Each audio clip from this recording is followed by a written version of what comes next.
In our beloved state of Virginia, between the cities of Arlington and Leesburg, lies an old railroad turned running and biking trail known as the W&OD Trail.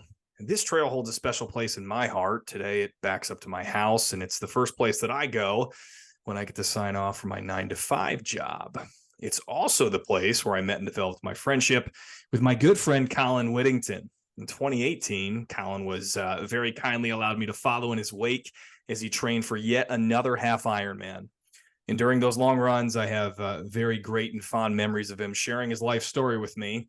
He was calmly running in a heart rate zone of 2. We'll explain what that means here in just a little bit. While I was simply trying to do everything in my power just to hang on and keep up with him. Colin is a former collegiate athlete, former sergeant, and public servant of Loudoun County, a husband to Shelby, and a business owner. And tonight, we get to tell his story. Colin, dude, welcome to the show.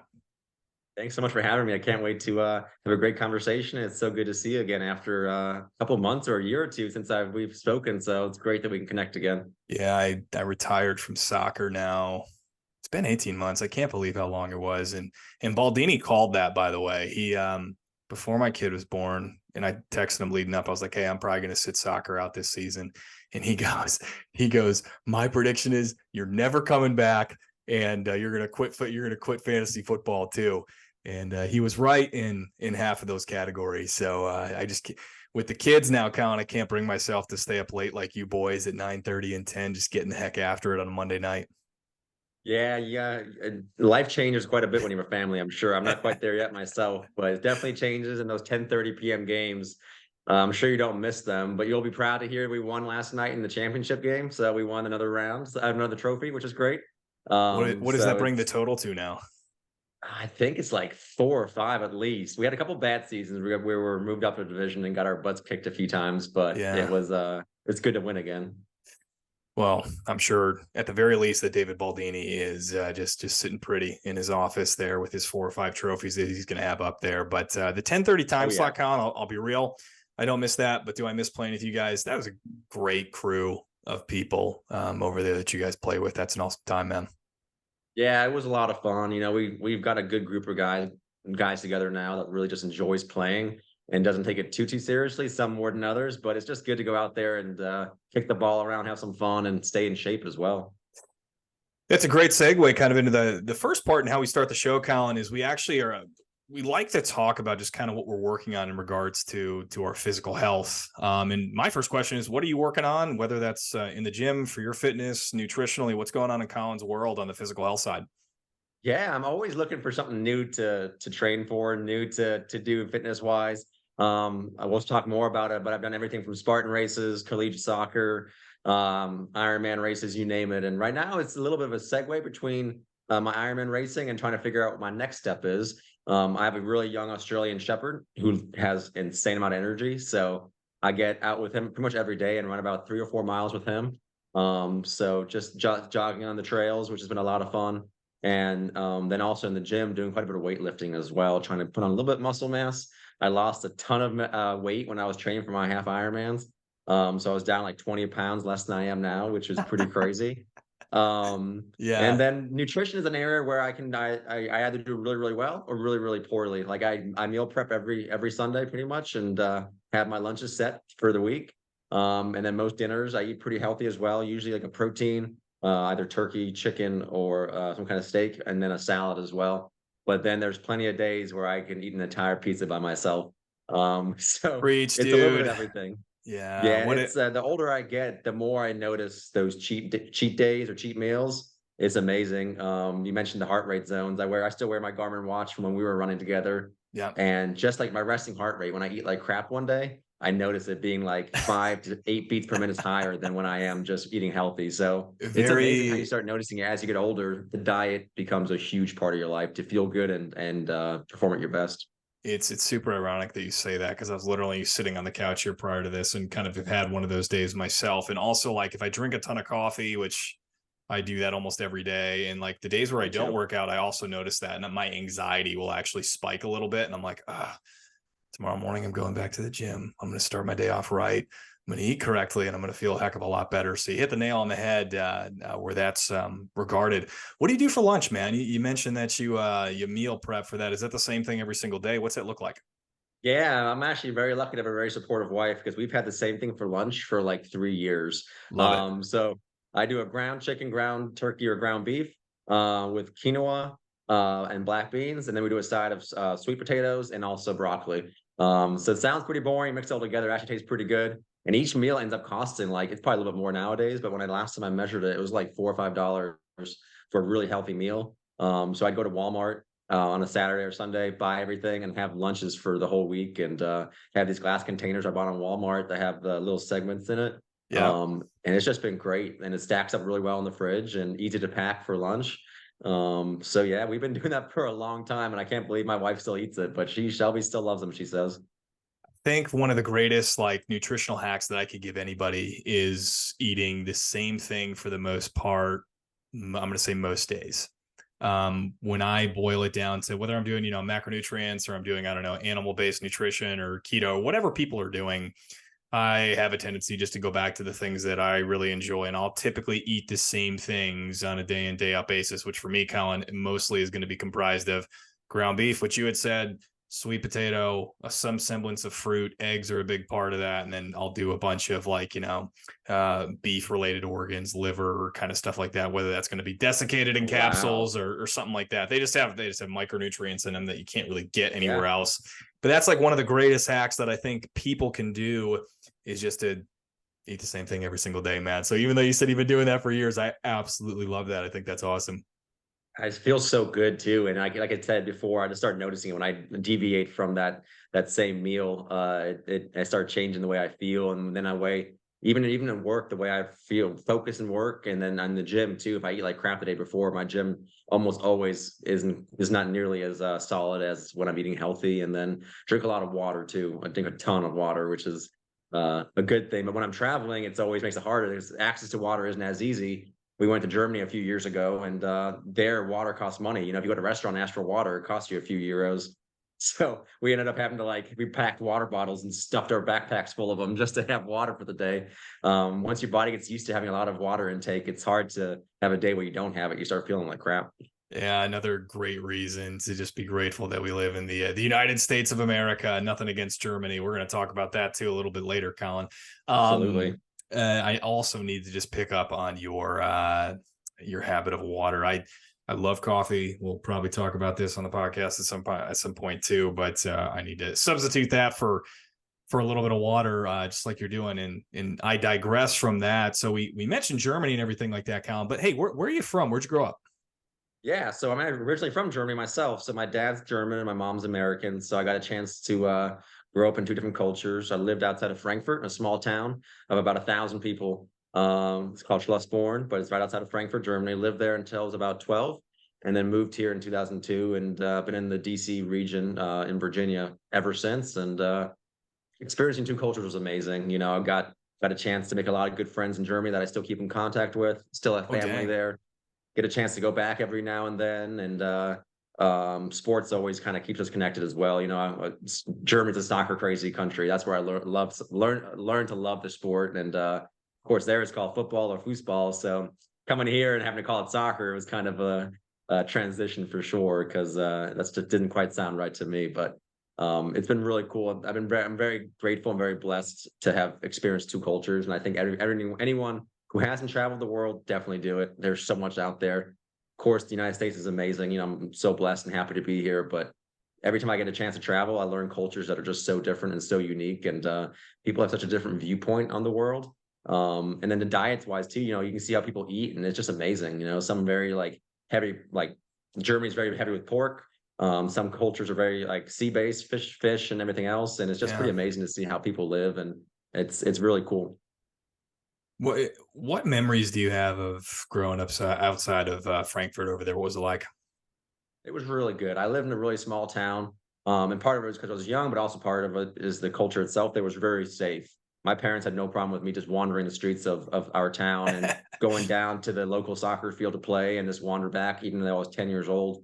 Um, it was very, very low crime rate, which was awesome. Germans are and very interesting people. They do like rules. They follow rules pretty strictly, but at the same time, when you get to know them, they're also very loving and caring people. Yeah. I know people will give them a hard time because of the history and the language sounds kind of rough, but they actually are really caring people as well. That kind of the culture too. Like if you invite someone over to your house, they're like you like worship them. Like the guests are like the kings of the house, and you do everything you can to make them feel special and give them everything to eat, everything to drink they can possibly have. And German parties go on until like 6 or 7 in the morning too. So they're just Oh my even gosh. like yeah, our parents' ages, like people in their 40s and 50s and 60s, they'll have parties that go all night long, and they just love to celebrate life. And no, it was a very positive childhood experience. I really, really loved it. And then the transition here was an interesting one, which we can speak about as well. Yeah, I mean, tell me a little bit more about that. I mean, obviously, so you knew Germany exclusively until you're my age, so about 11 or so, it sounds like, and then you came here. What was that like?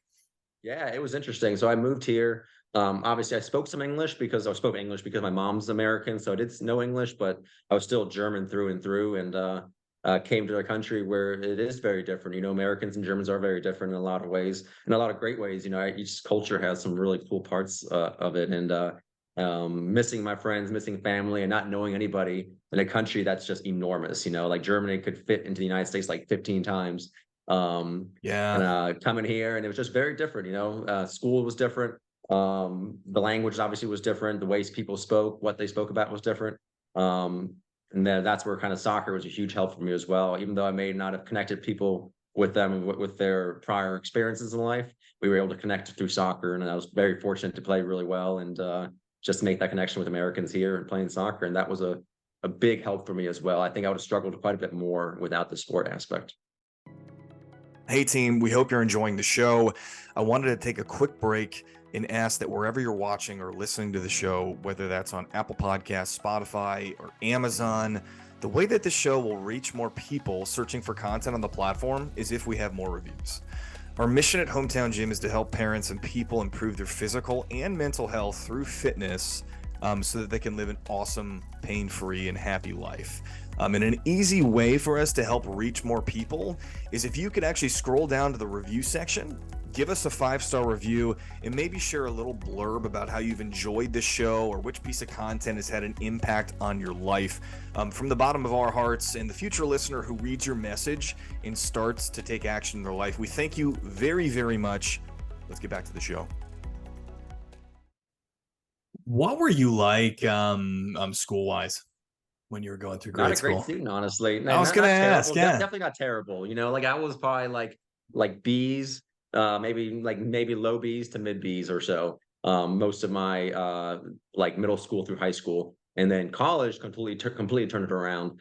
Not that I was doing bad, but I went to college and almost got straight A's just because I just loved what I was studying. I loved school. I loved the fact that I could pick my classes a little bit more and actually study what I wanted to study. But when I was younger, I just wanted to be outside, man. I wanted to be out Maybe running both, around with my brother. friends, playing sports. I just couldn't sit still. Never got diagnosed with ADHD or anything like that, but I'm sure I had some of that when I was younger because I couldn't sit still. I just never wanted to, I just didn't care about homework, didn't care about school, but was able to do fairly well still. Yeah, I remember so I was really blessed to grow up in a neighborhood of we probably had like 10 boys that were all relatively the same age, like 2-3 years apart, and like we had seasons, right? So up in Michigan, fall season, we always played football, right? In Yeah. American football to you, Colin. In the wintertime, we would play ice hockey. Big thing up in Michigan, and then spring, summer was baseball, basketball. We would just alternate between the two. But when you got off the bus, like I wanted nothing to do with homework. I was just like, all right, am I going to go? We're going to go to Bobby's house to play football. Are we going to go to my house to play baseball? Like, what are we going to do today? Right. So Yeah. I completely mirror your stance on that. And funny enough, kind of did the same thing when I got to college. I wouldn't say that I loved what I studied kind of as you did. I'm glad that was your experience. And we'll get to that here. We'll just kind of Yeah. finish up your Yeah. childhood memories. You mentioned soccer. That was a big part of your life, obviously was all throughout college because you ended up playing there. Did you do any other activities besides soccer? What else did you do as a kid?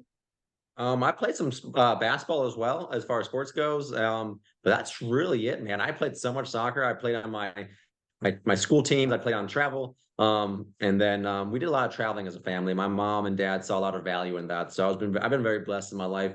Obviously traveled throughout Europe since I lived there, but I've been to South America, Central America, I've been to Africa, Canada, Mexico, Honduras, Belize, you name it. I've been pretty much everywhere. Not too much, I haven't done anything in the Middle East or Asia yet. So that's kind of hopefully when things settle down in that area of the world, maybe we can make that happen as well. But so traveling was a big thing. And then family, we've always been a pretty tight family as well. So spending time with them and, yeah, just not really getting in trouble either. I was a pretty good kid, I'd say. Didn't get in too much trouble, which is good. I know some kids have a tougher past, but I was lucky to never stray too far off the path, as you'd say. That's a good thing, man. How did you settle on Christopher Newport? Yeah, so I knew I wanted to. My dream was to play soccer in college. That was my dream. When I was like sophomore, junior in high school, my dream was to play for like a top Division 1 school. Turned Right. out that I wasn't quite good enough for that, which is fine. But Yeah. then I started going to camps my sophomore, junior, and senior year of high school, and got approached by the coach of Christopher Newport, Steve Shaw, really wonderful guy, who invited me to the campus, and I went there and just fell in love with the school itself. Like the school was beautiful, growing rapidly. It was a mid-sized school, about 5,000 students, which was perfect for me. So I didn't want to go to a massive school like an Alabama or a Tech. Nothing wrong with them, but I couldn't go to school with I 40,000 gotcha. kids in it. Yep. I love the small school feel, and then the team was awesome. It was just a really cool team that I met when I was visiting there, and I pretty much knew the second I walked on campus that I was the one. Had gone to a couple other schools for official visits for soccer, and never felt that same feeling. And but yeah, it was a pretty easy decision. What position did you play? So I was a goalkeeper. So it's a funny life story. When I was young, most of my life in Germany, I was a field player, playing Oh, striker, interesting. playing midfield. Yep. And then when I moved here, still played some in the field, but slowly started transitioning to the goalkeeper position. Um, because of my time on the field, I was had pretty good footwork still, which is pretty unusual for most goalkeepers. A lot of goalkeepers are horrible with their feet just because they're throw up with their hands. But Yep. Yep. it's that decision to switch to goalkeeping though. It sounds kind of crazy, but it changed my life actually. So it's amazing how small decisions in your life can really change your life, hopefully for the better, but in any direction. But the reason why I met my wife is because she and I actually went to a goalkeeper camp up in Pennsylvania. She's actually from like 10 minutes from where I lived. I'd never met her, or maybe a little further, half an hour from where I lived. But we are both goalkeepers, and we ended up going to the same camp in ninth grade, and became really good friends and stayed friends throughout college, high school and college, and then started dating after college. But the point of the story is, if I hadn't switched to goalkeeper, I may have never met her. So it's wild to think about small decision from switching position when you're like 12 years old. Pretty insignificant, you'd think, in the whole grand scheme of your life. But I may not have met Shelby had I not made that decision. So it's pretty wild. Yeah. And when you were saying, hey, small decisions kind of impact your life, I thought you were going to go down the direction. And I know you and Shelby well, of like, hey, it got me to go and play college ball. And it's like, no, Yeah. that literally led to the best thing that ever happened to me. Right. That is so Well, wild. Just how the little decisions you said to yourself there, Colin, just impact your life that way. Right. that's right. Absolutely. It's amazing. And ended up with the woman of my dreams, which is pretty amazing. And then the college aspect was really cool as well, of course. Definitely can't downgrade that. Yeah. What'd you study there? So I went there and I studied with political science. Huh? I wanted to do criminal justice, but the school didn't have it at the time. So I did a poli sci, and then I also got a double major. The second one was in German. So I got a hard time from my friends saying I was cheating. But to be fair, I left Germany when I was 11, right? So my writing level was like an 11-year-old. So it was far from strong. And I hadn't done a whole lot of studying as far as the culture and history of Germany goes. So Yeah. that's why getting that degree was actually really cool. I got to learn a lot more about my heritage, and then also just improve my writing and my speaking, which again, we're at 11th grade level when I first went to college, but still pretty much blew everyone out of the water in my classes because they're all American kids who had taken like 2 years of German in high school. Yeah. I just don't know how much of us, really dive in. I'm sure there's some people, I don't want to put anybody in that category, but who really dive into the culture and know it like really, really well. I'm just not sure. How much did you interact with your dad and kind of retain from, the German language there as you were still in America or came over to America? Did you guys talk a lot? Did you guys write to one another? How did that work? Yeah, so my parents are still here. I speak to them honestly just in English, which is interesting as well. My dad speaks flawless English. Big thing for us that we watched my favorite soccer team, professional team, is Bayern Munich. which is a team in southern Germany. And it was my dad's favorite team, his dad's favorite team. So it goes back, generations for us. We would watch those games, and for a long time we had to stream it illegally online, but we would be able to watch it with the German commentators. So I was able to hear German that way, and I pushed Yeah. myself to always read the news. It was soccer news, not actual news. I didn't care at that point in my life. I'd read the news about soccer Yeah. from German websites. So that was able to keep the German kind of fresh in my brain, and which is good. But I still notice whenever I go back, and the first few days I'm pretty rusty. It's like your tongue doesn't quite work quite right the first few times. It's definitely you definitely can lose if you don't use it, which is pretty sad. And pretty true of any skill, right? I would imagine anyway. So what Absolutely. happened after college? So after college, of course, I had to make the decision what to do with my life. Right, I'm like, oh man, I'm graduating. I was trying to figure out where I want to go with my life. And then my senior year, after I finished my last soccer season, trying to decide whether I wanted to go into law enforcement or go and join the military. That was kind of the two decisions I was trying to decide. I knew I didn't want a desk job. I wanted to do something where I would be active and where I could serve and hopefully make a difference as well. So for the longest time, I was dead set on the military, and I spent time researching who are the baddest guys in the entire U.S. military, and settled on the Navy SEAL. Of course, that was Naturally. really obviously the top team, and probably all of in the military across the world, and right around that time too, the SEAL team took out Bin Laden, so it was a big story. So all those things around that time kind of led me to wanting to do that. So I spent a lot of time training. From soccer through Ironman training, I've never been in better shape than my senior year of college, my second semester, because I had very few classes left, and I just trained my butt off to potentially join the Navy. So from swimming, lifting, running, little everything. I would throw bricks down to the deep end of the pool and go down and retrieve them. I would tread water without using my hands. I would use my feet for half an hour at a time. So just kicking with my feet for 30 minutes. Just got in amazing shape. But then I reconnected with Shelby, fell in love with her, and realized I wanted to stay closer to home. Didn't want to make this huge sacrifice our military personnel make. So I ended up joining the sheriff's office here in Loudoun County, and became a deputy sheriff, which was another amazing decision in my life. And you stole my next question, which was, how'd you end up at the Loudoun County Sheriff's Department? So it sounds like you guys moved. Did you guys move to Loudoun County when you came over from Germany? So we actually lived in Fairfax County, which is the county next door, if Yeah. anyone Okay. doesn't know the location. So I grew up in Great Falls, and Shelby always lived in Loudoun. And she wanted to be a teacher in Loudoun County. That's what she went to school for. Her dad taught in Right. Loudoun for 30 plus years. So she got a house in Ashburn, and I moved in with her. And shortly after that, we got engaged, which is amazing. And she was a big supporter of me throughout our whole relationship, and especially early on when I was thinking about joining law enforcement. Of course, it's a pretty scary profession. It's tough for spouses. I think it's harder for spouses than it is actually the person doing the service. But she was 100% on board. She knew it was something that I felt I needed to do. And she actually found the job opening and sent it to me, knowing that I was interested in law enforcement, and said, "Hey, they're looking right now. This is where you can apply." If you need no better assurance that you're with the right person, Oh that yeah, no, yeah, that's it, right? absolutely, yeah. She's always been my rock for sure. What was it like being an officer, man? It was amazing. Probably some of the best years of my life. It's interesting because I probably experienced some of the worst moments of my life, but also some of the best moments of my life. I got a chance to work on patrol in community policing. I was the public information officer for the agency for a number of years as well, which is the person who does press releases to the media. And I spent a couple of years in recruiting and background investigations as well. But my time on patrol was where I probably saw the most and experienced the most.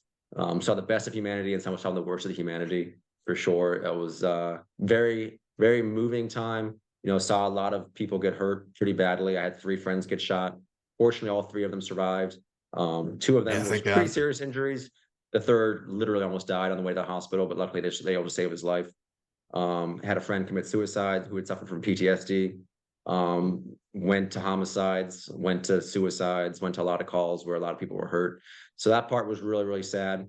But then also where I was able to meet people that have changed my life. And I think I changed some people's lives as well. I had to give CPR a few times, successfully twice, which is pretty amazing. And yeah, it was overall being a deputy sheriff was probably one of the best moments of my life for sure. And something I'll never forget.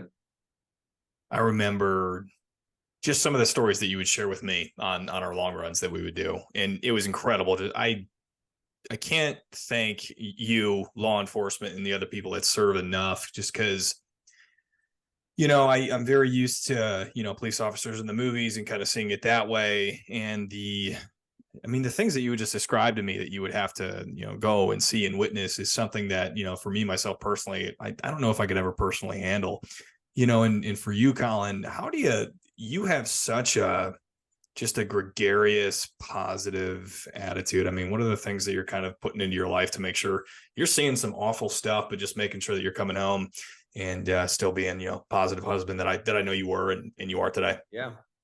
Yeah, it's not easy, Sometimes that stuff can definitely weigh you down, and been very fortunate to have very supportive friends like you and other friends in my life. Very supportive wife who was always there for me, and family. Fitness was a big part for me as well. There were times where I wasn't taking my fitness as seriously, and then I started feeling myself not being quite as happy as I used to be. So being physically fit was a huge help as well. But it's a challenge, man. Like I think I am a very positive person, but even myself, I've had struggles with some of the stuff I saw. Shelby can tell you, I've experienced night terrors in the past. Waking up just dreaming about stuff that I saw and being dead, like soaked in sweat. Unfortunately, a lot of that stuff has gone away now. But even to this day, there's still times where I still wake up just dreaming about stuff, which is pretty crazy. So maybe a very relatively mild form of PTSD. Yeah. And like I mentioned, like a buddy of mine took his life who had suffered from PTSD for a long time. And we'll talk more about the what I'm doing now later, but a big part of it is supporting our veterans, first responders who are suffering from PTSD. Is a big thing that I try to support now to give them the help that they need, because it's a career that can definitely take its toll on you. But having good people in your life, taking care of yourself physically, mentally, emotionally, spiritually, everything goes all together to make yourself a good person, and it all has to kind of be lined up to make it work. If one area is out of sync, you can quickly derail off the rails. Yeah, and this doesn't go nearly to the emotional toll that you had to go through there, Colin. I remember, like, darkest times in my life, which was, it's just nothing, right? I can't hold water to any of you guys that are out there serving in the public or anything like that. But fitness in particular for me was such an escape, just because, for whatever that hour is, or whenever you're going for that run, when your heart rate is at 160 beats per minute, or you're underneath a 200-pound barbell, for me personally, it was just really hard to think about the stuff that was really difficult in my life. Right. You're just present, right? You're not worrying about the past. You're not worrying about or the future, having anxiety in that way. And we get down to kind of ideas of philosophy. Being present is kind of where you're the happiest, right?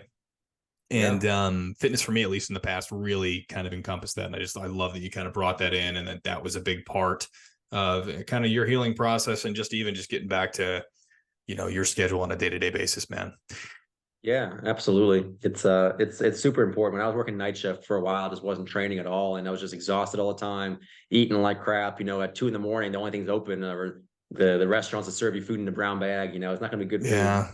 And then not being able to run because you're so tired, it starts getting a spiral. So, you know, push yourself to get out there. Anyone listening, do that first run, do that first squat. It's amazing how a little bit of repetition, you start getting into a cycle, and you start really like a snowball effect where you start loving it, you start craving it yourself, and it's amazing how it can change your life. Just touching real quick, just on the your time within the Loudoun County Sheriff's Department there, man. What were, on the flip side, what were some of your just fondest memories and best things that ever happened to you? Oh, I met some amazing friends. I've got some crazy stories that I can still share with my buddies. I got the chance to drive a Dodge Charger for 4 years. It's a really cool car, really fast car. I went up to like 125 miles an hour once legally because I was going to a guy with a knife, and getting paid to go to the driving range and race my car around, getting paid to go shooting, and just doing some of the cool things, and just helping people as well, getting to interact with the community. Yeah, it's still the craziest moment of my life. I got called by the colonel, which is second command of the sheriff. So the highest up guy, he called me to their 8:30 meeting. Every single morning at 8:30, our command staff would meet in their headquarters building, and everyone knew about it, as no one ever knew what happened there because it was like hush hush and whatever else. And I got Yeah. called there. I was like, oh crap, I must have messed up real bad. So I walk in the room, and there's like all the colonels, lieutenant colonels, the sheriffs in there. I'm like, oh boy, what did I do wrong? And the sheriff just said, hey, I want to let you know that you were named the Deputy of the Year for the whole state of Virginia for 2019. And that's probably the proudest and coolest moment of my life. One of my proudest moments of my life for sure. There's about 10,000 deputies in the state. To get named for that was pretty freaking amazing. I got to say, it was. I think my job, I hit the ground there.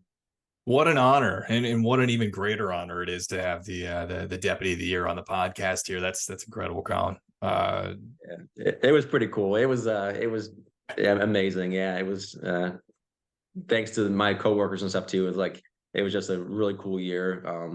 They gave CPR to a middle-aged guy and brought him back, and then gave CPR to 11-month-old baby and was able to bring him back, Oh, which was geez. pretty amazing. Yeah. Just really cool things. I was just in the right time in the right place at the right time, and something got me there on time and was able to help. And yeah, it was just a really cool experience.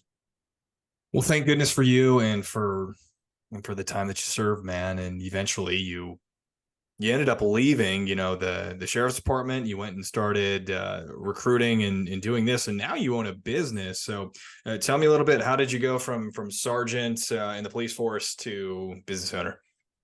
Yeah, so my last 2.5 to 3 years in the sheriff's office, I was put in charge of the recruiting and background investigation unit. So that's where I kind of fell in love with recruiting. I knew that, hey, I kind of got the personality for it. I like seeing connecting people with job opportunities. In the end, the decision to leave law enforcement was difficult. It was definitely challenging. A lot of factors weighed into it, from home life, financial part, the national narrative towards law enforcement, a little bit of everything kind of took a toll, and decided, you know what, I want to try something different. So I first left to go into the tech industry as a recruiter, and I enjoyed it. It didn't feel quite the same purpose behind my work. I was working for a guy I didn't really super respect. He's a millionaire, and just making him more millions didn't quite connect with what I was trying to I do. get you there. Yeah, Um, 100%. yeah, it's difficult. But then at the same time, I started getting messages on LinkedIn and other social media accounts from veterans and first responders who I'd never met before. They'd never spoken to them. They somehow found me and saw that I had made the transition from public service to the private sector, and said, "Hey, man, could you help me out? Could you give me some advice?" And it started off with me just helping a few people here and there. I'd fix up someone's resume. I'd tell them how to optimize their LinkedIn profile. I'd give them a few tips on interviewing and things like that. And it just kept snowballing. They would tell 2 friends who would tell 4 friends, and all of a sudden I was just getting bombarded by messages. I was like, man, this might be a real a cool thing to do like full time or do to grow. There's not a ton of options out there for veterans and first responders trying to make that transition. So I started a company called Recruiting Heroes. Actually, it was a year yesterday. It's been officially a year Congrats, now, man. It's which is awesome. pretty awesome. Yeah. And I'll be honest, when I started it, I thought it was going to be some side gig forever, something I just did here and there, for fun. It'd be cool to be able to write off a few things here and make a little bit of money here on the side. But I had really had no real plan of it getting to what it is today. I have no business background. I literally didn't take a single business class in my entire college life and high school life. I've done a lot of reading since then, but up until that point in my life, I had done no business background. I just went and just took one step at a time. And anybody out there listening that wants to consider starting their own business, just do it. You don't have to have the whole thing figured out, because I still don't have the whole thing figured out. It's like if you're in the forest and you see you can't find your way through, you see your first step, take that first step, and then the second step will appear to you. Take that step, and then keep going. And it's amazing how far you can go. And yeah, it changed my life again. And within like 3 or 4 months, I had already surpassed what I thought were ridiculous goals for all of 2023. I already had surpassed that in March, and then had surpassed it again in June. And then in July, I was like, this is crazy. I'm going to leave my full-time job and do this full time. And again, Shelby was super supportive, my wife. I had a little bit of imposter syndrome for a while, where I didn't fully think that I deserved to be doing as well as I was doing. And this can't be right. This must be a mistake. Like, something's going to revert back to the way it should be. Yeah. And Shelby's like, no, you're the man. You got this. You should take this chance. So having her Hell support yeah, again dude. to literally leave, and that was a scary jump. Literally, I'm like not employed anymore. I had no more employer, and it was just all on me now. And then the 3.5 months since then has just the fact that I can now focus my full-time energy on it. The business has gone nuts now, which has been amazing. Really, really cool. That's awesome, man. And I wasn't even aware of it until I jumped on LinkedIn just kind of randomly, and you had made a post, and you've always been just had such a good LinkedIn like just presence, and you post such good content. And I saw that, and I was like, oh man. And then I was also like, oh, I should bring him on the podcast. This will be really fun because we can talk about fitness and your business and your past, and you have such a good story to tell there, Colin. So like, what are the type of individuals that you work with? Do you try to play? I also have a recruiting background, so this is interesting. Do you place them in Yeah. jobs? Or are you simply helping them prep for their next step in their career? Tell us about that. Yeah, so it's always the company's kind of always evolving, and it's interesting because I do a little bit of work on both sides. So I work with companies that need to hire talent themselves. Some companies either don't have recruiting teams, or the teams are too small, or they just really like my mission, because my mission is to try to find veterans and first responders their dream career once they finish their service. So I reach out to companies and say, hey, this is what I'm trying to do. Would you like to talk to me? And it's been amazing to see how many companies are like, you know what, we don't usually work with recruiting agencies because of your mission, we'll talk to you. So I do that side of things where I'm literally a headhunter for companies, and I go out and try to find veterans and first responders that meet that requirement, whatever the job is. And then the reverse side, I also work with what I call heroes, the veterans and first responders, by doing resume writing, LinkedIn profile optimization, career coaching, interview training, and now slowly starting to look into reverse recruiting, which is basically me going out there and trying to find jobs specifically for them as well. So it's right now I'm still a one-man team, but it's done so well that I'm probably gonna start hiring for my team in the next like month or two, actually, which is crazy. Because there's so much I want to do with it. I'm limited by my own hours right now, so I'm just pumped to see where it goes. And look at you, you get to multiply yourself. People are interested in that, Colin. Where can they find your stuff? Yeah, so my website is recruitingheroesllc.com. We're also on Facebook, LinkedIn, and Twitter, and Instagram as well. LinkedIn is by far the most active one, since it is career focused. That's Recruiting Heroes LLC.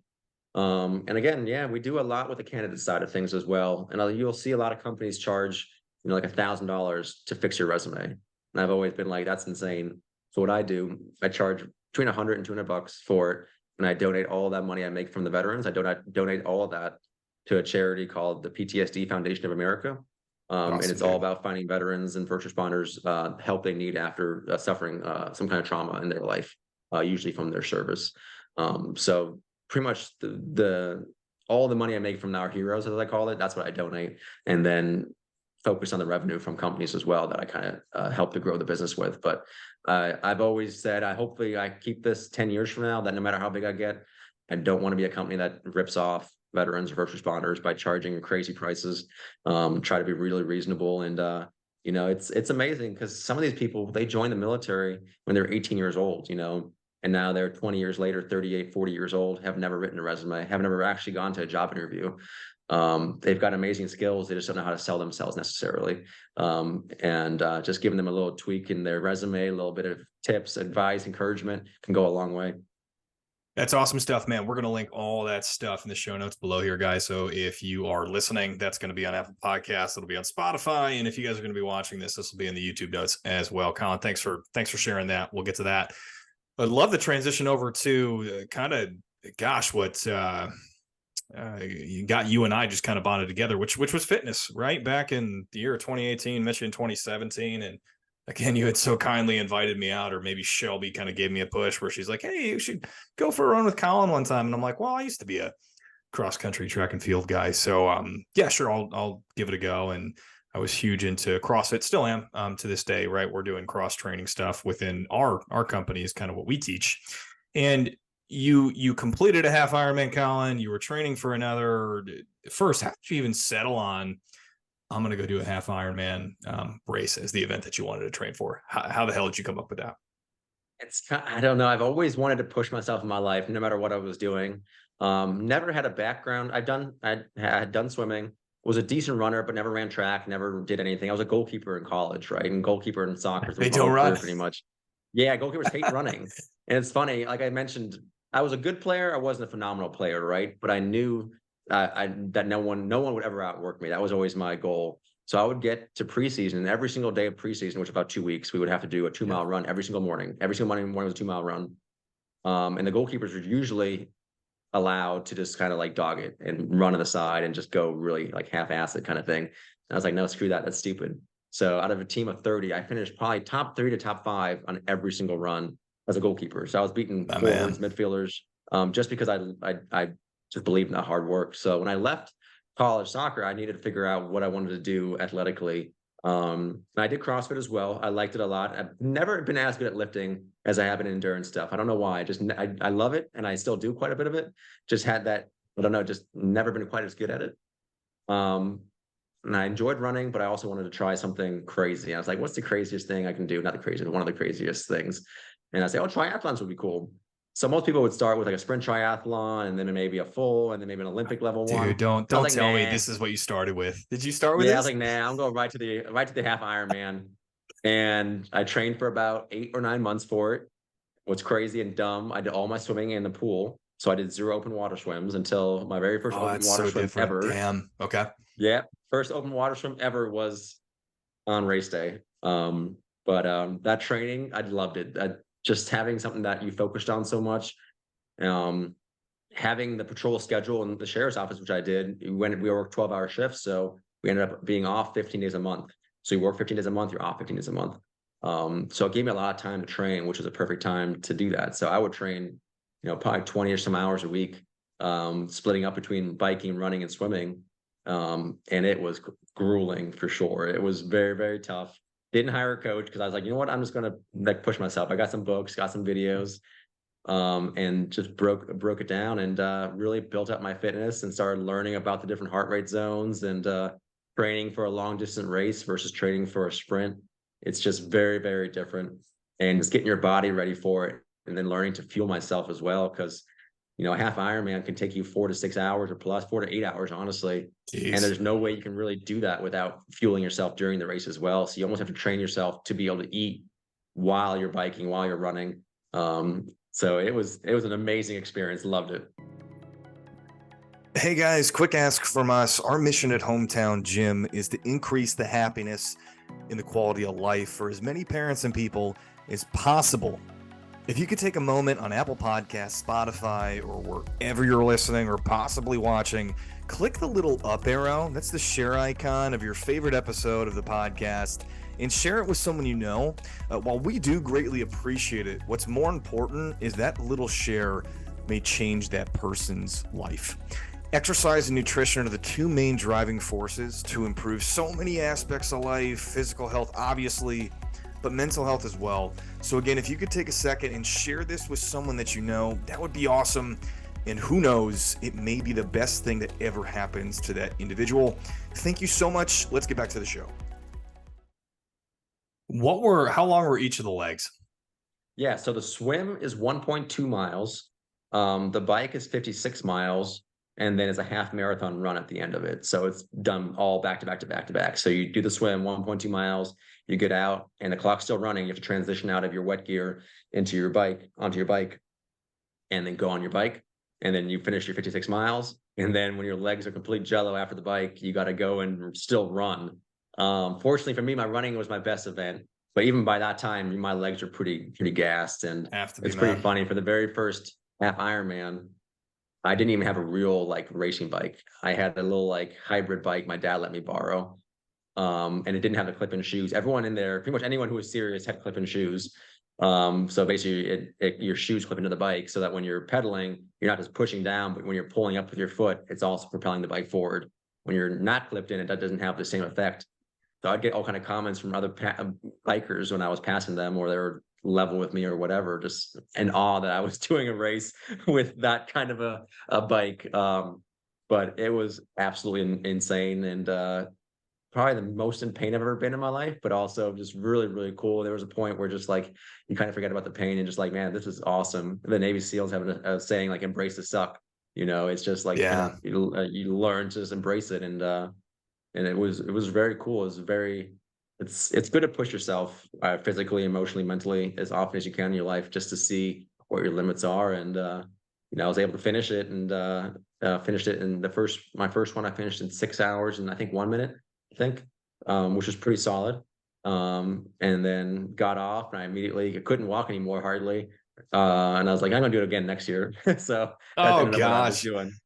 I love that, man. Yeah, I think some of the most rewarding things that we do are some of the hardest things that are that we accomplish, right? And a lot of that stuff, at least for me in the past, has been, physical, whether that's been, running a 5K as fast as you possibly can, or doing a half marathon. And in your case, Colin, running, biking, swimming for 6 hours straight. Absolutely incredible. If you had to rank the three skills in the triathlon, what are you best at? What were you worst at? Best at running. Middle was probably biking, and then worst was swimming. And Yeah. swimming, I think the technique was there. I just the going back and forth in a pool was so mind numbing that it wasn't even like it wasn't really like even that it was tiring, but it wasn't the tiring part that just kicked my butt. It was just like just going back and forth, back and forth. I was just going Pretty nuts. So I just monotonous, didn't. dude. Yeah. Yeah, so I just didn't enjoy that part of the training as much. It was still cool to like watch myself get faster and smoother in the water, and learning that it's not all about like like sheer like force. You need to like glide through the water, and you watch some of the really good swimmers. They look like they're hardly doing anything because they're just like fish. They're just going through the water. You watch Phelps swim, it's just so effortless. Yeah. And when I first started, I was doing a lot of splashing for sure. And it gets a little bit more and more like you should just see as little splashing as possible when you're swimming, because that's how you know you're a good swimmer. But yeah, that's probably the order it would be. And it's funny, it also that's the same ranking as far as my enjoyment. I like running the best, like swimming, biking the next best, and then like swimming the least. And it's kind of like people always they like to train what they're good at, right? And kind of ignore areas they're not as good at. And that's something that in all aspects of life is something that you have to constantly push yourself to not do that. Like if you're really good at one thing, yes, keep practicing that. But if you're stuck at something else, put a little more time towards that. So if I was going to do it again and try to really focus on improving my time significantly, that's probably where I would have to adjust some of my training some. Makes complete sense. What was it like when you when you got into the open water? What was that first initial reaction like, man? I think I got a foot to the face within the first like 20 yards, Naturally, yeah, swallowed a bunch of salty water. And for a second, I was like, holy crap, I'm going to drown. yeah. But then once I was able to calm myself down, calm my heart rate down, and just kind of like, I got this, is easy. It was quite a bit. It got a lot better, but obviously there's no like lines you can follow like in a pool. It's all murky, like dark water. So you have to lift your head up quite a bit more than you would in a pool. In the pool, you can keep your head down and just kind of go based on lines. It definitely was unusual, and if I wanted to really compete in that sport, I would have to do a lot more time with open water, because it's anyone who swam. Luckily, I swam in a bay, not the whole like ocean. Like you go to the Hawaiian Ironman, it's like open water in the ocean, so that's Yeah. like a whole nother game where you have to really worry about like really strong currents and waves and stuff.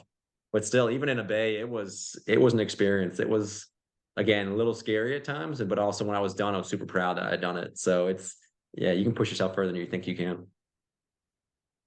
Agreed 100%. Where was the first one at?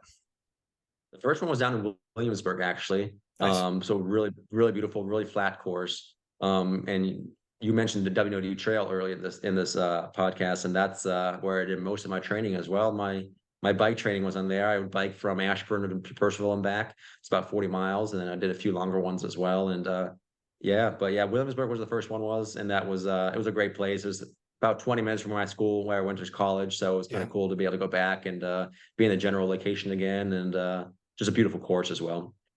Where were the other two locations held at? So the following year, I did two. I went down and did one in Raleigh, North Carolina, and that was actually a relatively hilly course, but that was actually my best course, best time wise. I think I dropped like 35 minutes off my time. It was like Incredible, 5:25, dude. which was Wow. nuts. Yeah. And then 2 months after that, I went back to Williamsburg again and did that one again. You went And 2 months right after the second one? yeah, and that transition was Wow. rough. And that's something, and in the years since I thought about it and trying to figure out what exactly not went wrong, but what was the challenges. Cause you would think that, you do one I think the Raleigh one was in May and the next one was like July or August or something. You would think you would finish one and then be in even better shape for the next one. And I don't know what it was, but I just didn't like recover properly. If I wasn't able to get my training back on pace again, but I went to Williamsburg and still did better than the year before, but did worse in the Raleigh one and felt way worse that day. Just still went through great, still did pretty well, but didn't feel as strong as I did on Raleigh, which is interesting. It's tough during those long races. They take it out of you way more than like a soccer game does or like a 5K does. Like you feel it in your legs and your bones and your soul almost like a month later still. So yeah, that was really interesting. And For me too, it was tough. I lost a lot of weight, which was you know, a lot of people want to lose weight. I'm relatively skinny to begin with. So I'm usually sit around 185 on race day. I think in Raleigh, I was 169. So pretty skinny for a 6 foot, almost 6'1" guy, very relatively skinny. And yeah, so that's one reason why I haven't done one since. I just didn't like how skinny I got. Shelby thinks I should try to do one of the Olympic level distances ones, which are is everything's a little shorter. I think it's like an 800-meter swim, 26-mile bike, and like a 10K maybe. Maybe that Because could be our I've always thing, been man. relatively We were fast. talking about this on the phone, right? Having something to work Yeah, towards. yeah, We'll talk about that offline, maybe. I'm trying to think if I could get absolutely. It's good to have through. something to train for. Yeah. Yeah, it definitely is. The swim is daunting to me, right? I remember the last time I swam was with Riley Nemo, right? The last Yeah, name is fitting there. This is yeah, like very fitting. Yeah, 2017 as well. And like I did like 100-meter like just set, and gosh, just came up gasping for air. And it's just a totally different beast. And also it's pretty yeah. unreasonable for me to think that I would, I don't know, be good at swimming when I haven't done a lot of swimming. So that might be You something don't where have we to be good talk at it to offline, do it. Colin, and maybe do something like that, man. I think that'd be fun. And then also maybe Yeah, just talk about nutrition and how you can maintain weight while doing all that stuff. That's a lot of monostructural and aerobic capacity stuff. So I don't know. That'd yeah. be quite a challenge. It'd be pretty awesome, yeah, and, yeah, but definitely don't let my wife, again, talking about how awesome she is, she watched my first Ironman. Again, it took 6 hours and 1 minute, so she was there for 6 hours and 1 minute, and really only saw me for about 15 seconds in the transitions. So after that race, she said, "You know what? Next year, I'm gonna do one too." So she actually did the Olympic level distance the following year, and she also wasn't a swimmer, had hardly swam her whole life, and she did it. She did awesome, so super proud of her too, and, it's pretty cool you can accomplish. Even if you have never done something before, it shouldn't hold you back. You know, you can always do it. I love that message, man. And we're going to circle back on that here as we kind of close up shop and everything. Going back to when you and I were running, right? You were talking about zone training, and in particular, you were talking to me about zone 2 training, how much impact that had on your training. First, can you kind of give a quick summary of zone training for the folks who don't know what that is, and then just kind of dive into why the zone 2 training had the impact that it had for you?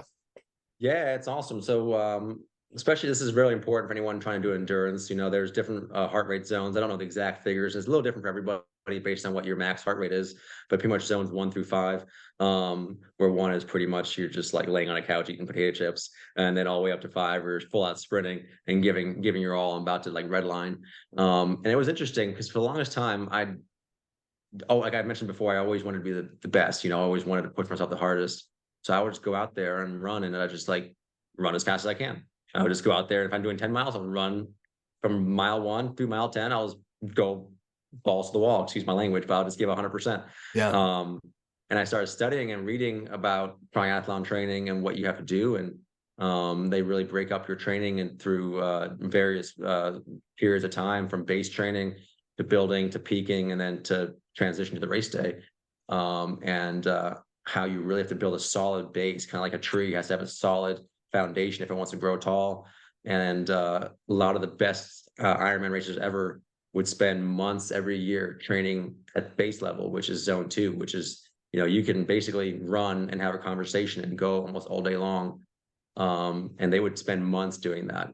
So I was like, you know what, if these experts are saying to do this, let me try it. And it's pretty difficult to keep your heart rate in zone 2 when you're running. It's amazing. I would start off and I'd be like, this is dumb. Like I'm doing like a 10-minute mile, right? I'm like running so slow. How can this be useful? But what was amazing, after like a month or 2 months or 3 months, my zone 2, I got my time down to like 8 minutes a mile or that's 7:30 a mile, incredible. That's so where I fast. was just Dang. like at 7:30, my heart rate was like 115, 120, running 7:30. Um, and it was amazing. So that on race day, when you're pushing yourself, you know, that feels like nothing. You can go run your pace. And but then you also know that the race is going to be 5, 6 hours long. You can't be in zone 3, zone 4 for 6 hours. You know, No even if you're kidding. fueling Yeah. yourself, you're going to crash, you're going to bunk, and you're just going to like just redline again. So it was very interesting and a little bit more scientific than I ever really had thought about athletics in general at all, you know. But I bought a heart rate monitor, I bought my watch, and just sitting there, it was kind of it was fun at times, but also sometimes I'd be like literally running just like this, like looking at my watch and just I running. know And that it's like feeling. after a Yeah. while, it kind of took a little bit of the fun out of it, but it also was super cool. And it's frustrating, very frustrating in the beginning. But then as you start watching like your times go down as your heart rate stays the same pace, it's pretty freaking awesome. And you start realizing how much it actually works. But it definitely takes, you have to put your ego aside because you want to go out there and run fast, but then you're running like a slow person and you're like, this is crazy. But it's interesting and it's Yeah. very, Thanks for very cool. explaining I that, want to do it man. again now. Yeah, Yeah. that's awesome, and I definitely get that. I was training for a half marathon over the summer, and I would just be like, all right, I gotta go run 10 miles. That it was lots of times it's going to be zone 2 pace as well, and just the monotony of it. I enjoyed it a lot of times. You throw a book in your ears or podcast or anything like that, but there's just some times where I'm like, I don't know if I really want to go out there and run See, and for an I'm hour a and a weirdo half. too. Shelby says I'm a freak because I don't listen to anything when I work out. I love just hearing myself breathe, and I love just being able to think and not hear anything. And Shelby's always been a very big group workout kind of person, works out with a group. I Yeah, love just solo. I love going out there and like me too, bro. I love going with a buddy as well, but I've never been a really big group like with like 10, 20 people I hardly know. It's always working out's been very much a like a personal time where I can kind of like It's focus on. therapeutic, dude. Yeah, it's amazing, and you see my garage gym. I built that over the last couple of years, and it's awesome. Like now and then, I'll be here and work and get frustrated. I'll get up and just like do a set of bench or do a squats or whatever, and it's really cool. Yeah, it's for me, it's always been very therapeutic, and really enjoy it. And when I run, it's been really cool just to zone in on nature, and just think about myself and where I'm going with my life and where I'm going with this run or whatever. It's pretty cool. Going into not having any sort of medium in your ear, so I'll actually alternate with that, right? So lots of times like I would listen to a book and I would enjoy that and podcasts as well. But there was also lots of times, and I think it was the president of the company that I worked for right out of college, who I think was training for marathons at the time, and he had mentioned that where he took his buds out and he just paid. I don't know what it was that he said, but he found that he really enjoyed it, right? You're paying attention to the sounds of the birds or Yeah. whatever it was. And there's so much to think about. And I feel like when I was out there running for long periods of time, even over the summer, that like some of my best thoughts would happen in there, right? So I'd be out running, thinking about this business and kind of like what I wanted to do in order to do that. So some of my best thoughts would happen there when it was just me and I was just in nature, right? Yeah, and I've recently really seen the power of manifesting in your life as well. You start becoming what you think about all the time, and just having really positive thoughts in your life. It's pretty amazing. It's just it sounds dumb, but it really for me it's been really true. The days where I wake up and like in a bad mood and think this sucks. Well, the day usually turns out pretty crappy. The days I'm like, you know what, I'm going to kill this day. It's going to be awesome, or I'm going to do this, and it just really happens too. And try to do that on the runs as well. It's obviously easier on mile 1 than it is on mile 13 maybe, but it is pretty cool. You really you are what you think about, and yeah, it's a pretty powerful tool. Hey, going back to your races, man, what did a week of training look like for you? It was it was almost every day I was doing usually 2 of the 3 events. Usually I would do one thing in the morning, like a swim or run or a bike in the morning, and then one or the other in the afternoon. And during base, there was a lot of long sessions where I'd be doing like an hour in the pool and then a 2-hour bike or 13-mile run and then a quick cool down bike. A lot of long sessions. Big thing, looking back, I did very little strength training. And I think that hurt me a little bit as well. That's probably one reason why I lost a decent amount of weight too. But I was just so tired. I just couldn't imagine adding like lifting in there as I get well. it, man. But Yeah. it was a lot. And then I did a lot of towards the end, a lot of brick workouts, which is basically you do one event and then the next event. So you'll do an hour on the bike and then you go and do the run. Because it's tough, you can all 3 of those events on their own wouldn't be that tough, but it's stringing them back to back to back that's difficult.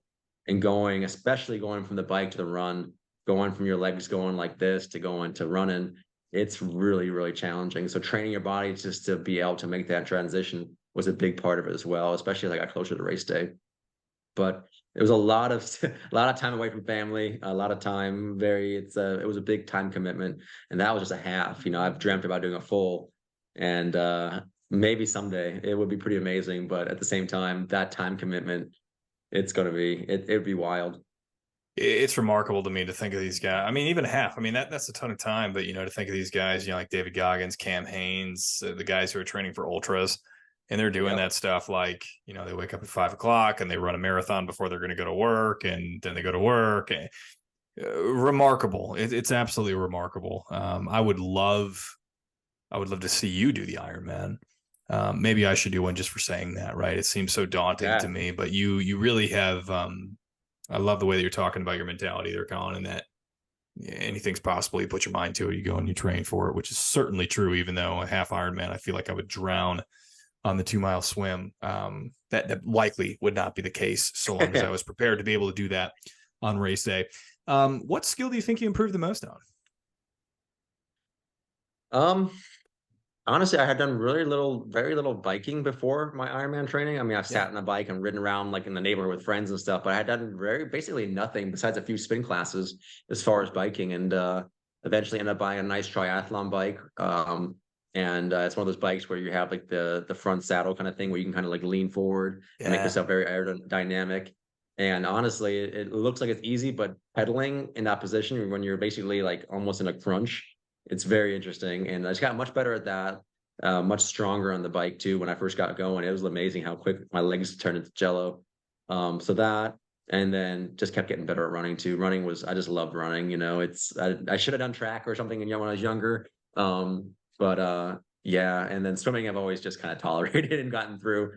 Survive the swim, do well on the bike, and then crush the run, because the run is what eats people alive. Usually the triathlons, usually they just burn out on the bike, and then the run comes and they're just done and have to walk the last 13 miles or whatever.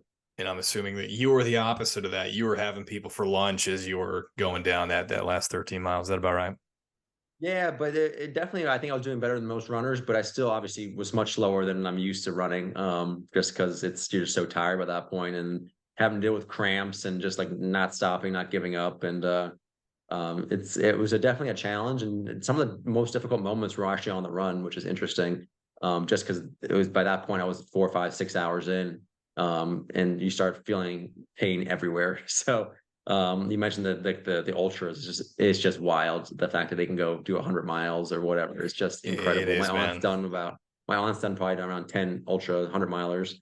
Wow. Just tough lady. Yeah, she's a beast, and just loves it. She'll run out there and do 20 straight hours of running, and it's just a whole nother animal. It really is, man. That's really incredible, and just shows you what the human body and the human mind, for that matter, is capable of. Oh Absolutely yeah, incredible.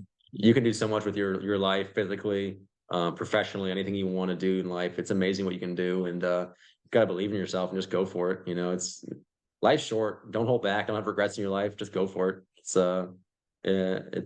don't look back and regret not having done something. I love it, dude. Going back to the last question here, just in regards to the half, man, was just what was a couple of your greatest highlights or accomplishments between all three races? Um, Obviously finishing the first one was probably the best feeling from all three races. Just actually finishing it and having my family there to celebrate it, and just know that I really knew I gave everything that training session, that training cycle to get up ready for that. It was so cool, kind of having like putting a nice bow on it and just being done with it, and knowing I could be done for a few weeks at least, take a little time off, and eat like crap and rest my legs some. That was pretty cool. Um, then for the Raleigh one, just flying on the bike, for whatever reason that day, the bike just felt easy. I was just destroying it, just like beat my last time by like 40 minutes or something crazy, and just feeling super strong on it. Um, and then the last one was an interesting one. It was a mixture of like frustration and also really cool joy too, because I was frustrated I didn't transition as well from the second to the third one, but then also really excited that I had crushed my first year's race by that much time too. So a lot of highs, and of course there's always things you can improve on, which is, it's good. You should never fully be satisfied. You obviously be proud of yourself, but also see what can I do better next time. And there Now I'm all excited about it. I want to go train for another Ironman now. So Well, you got the push here first, Colin. I love it, man. You're a fit dude, and pretty good at just about anything that we've talked about. What's going to be next for you? it's gonna be interesting life next year or two. Like I said, I'm gonna start hiring for my company. I've never actually hired anybody before for myself, and Yeah. being responsible for someone's livelihood is going to be very exciting and also a little terrifying at the same time. Like taking the chance on myself, of course, it's scary, but worst case, I know I can go find a job again. But having somebody leave a job to come work for me will be pretty daunting, but it's also going to be really cool to see where I can take the business. It's good to have short-term goals and also long-term goals, and I hope 10 years from now, Recruiting Heroes is a bigger name that people coming out of the military know to go to me directly, and it's a long way to get there, but I'm really excited. And then physically, fitness wise, I'm still trying to see. I've never actually ran a marathon, a standalone marathon, which is crazy. I've done the Ironmans, but I've never actually run a marathon. So now that might be something I want to try next, just to do it. I think eventually we'll probably have children as well. So doing the marathon now while I don't have screaming kids at home might be a good idea. So I have to find a race and put it on the books, and that's the big thing for me. I just need to get something scheduled. It's always easy to think about it, and then it's like, oh, I don't really want to do it. If I book it, if I pay for it and have it on the books, I know I'm going to train for it then and give it my all. So that's probably it. And then yeah, we'll see. Eventually, buy a house out in Western Loudoun probably as well, and maybe have some animals, some horses. You never know where life can take you. I know a year ago I just started a company that I thought would be a side gig, and now it's a full blown company that's really doing phenomenally well. So it's I can hardly even guess where I'll be. What's it, November 15th, 2024. We'll see.